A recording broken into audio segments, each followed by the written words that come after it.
Hey everyone, just a quick announcement before we begin here. Tomorrow, Friday, October 26th at 6 p.m. Eastern Standard Time, we're going to be doing a live hangout right here on the YouTube channel.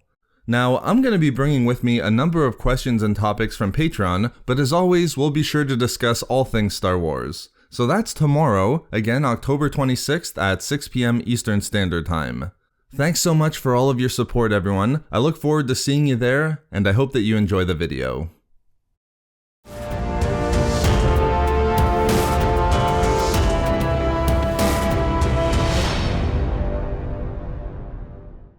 There is no emotion, there is peace. There is no ignorance, there is knowledge.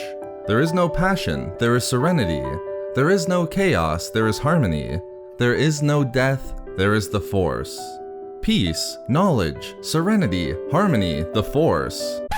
All principles of the Jedi Code that probably weren't going through Mace Windu's head when he chose to decapitate Jango Fett during the Battle of Geonosis. But despite the viciousness of the act itself and the aggression that Mace seemed to exhibit during his final charge towards the bounty hunter, did the Jedi Master breach the Jedi Code when he killed Jango? In this video expose, I will answer this question and explain the Jedi Order's teachings regarding the use of killing blows in lightsaber combat. First, it should be noted that a Jedi was taught to adhere to the principles of the Jedi Code in all situations. Even in combat, a Jedi was still expected to maintain the conduct of the code. In this way, Jedi had to conquer their own aggression, where killing wasn't made commonplace and where every option was explored. But at the same time, it should be clear that Jedi were not expected to put themselves in unreasonable danger. They were permitted to kill in self-defense when every other option, including surrender, failed. Thus, the important question becomes, did Mace's method of decapitation, even while performed with the battle exploding around him, breach the code itself? To assist Jedi in knowing what types of attacks and strikes were permitted in combat, the Order created what is known as the Marks of Contact. These were a type of best practices for using one's lightsaber for offense. Important for our video, the Jedi Path, a manual provided to every Jedi initiate as a study guide, describes some methods of using one's lightsaber that were completely barred for being in breach of the Jedi Code. This included 3 specific marks of contact.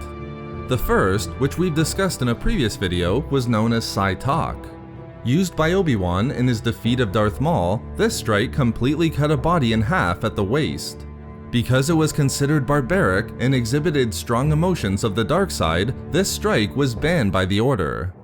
A second strike that was also banned was known as Mu Ki, which saw a Jedi cut through multiple limbs at once. Because it was also viewed as a barbaric act that sought only to dismember an opponent, it too was rejected.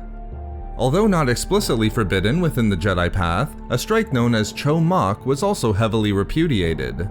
Because it was an act of severing a non-weapon arm, it was viewed more in the realm of maiming, and thus other methods were preferable. Instead, the Jedi Path taught that Jedi should use the marks known as Shim, where a superficial blow was delivered with the edge of the blade, Cho Mai, where the weapon hand was severed entirely, or when a killing blow had to be used, Shiak, a quick and painless thrust of the blade through the heart. But where does Mace's strike, utilizing the act of decapitation, fit within the marks of contact? This type of strike was the focus of its own mark, called Sai Cha, and perhaps surprisingly, the act of cutting an enemy's head clean from their shoulders was an accepted strike by the Order. The Jedi Path does note that while it's never the intention of a Jedi to take a fellow life, lightsabers are a weapon to be used in combat. And when it wasn't possible to make a quick thrust through the heart, a Sai Cha mark of decapitation was actually the preferred method of fatality. Thus, given that Jango was still firing at the Jedi Master as he approached, and still had numerous weapons at his disposal even though his blaster had been taken out by Mace, the bounty hunter was still a dangerous enemy. It has to be remembered that in Legends, during the Battle of Galadron, Jango took out 6 Jedi himself with only his bare hands. Still in a situation of self-defense, Mace simply turned to the mark of contact Sai Cha, and because it didn't maim or exhibit needless brutality, the killing strike was performed in a way that showed why it was a preferred method for fatalities within the Order. So there we have it, why Mace's decapitation of Jango during the Battle of Geonosis didn't breach the Jedi Code.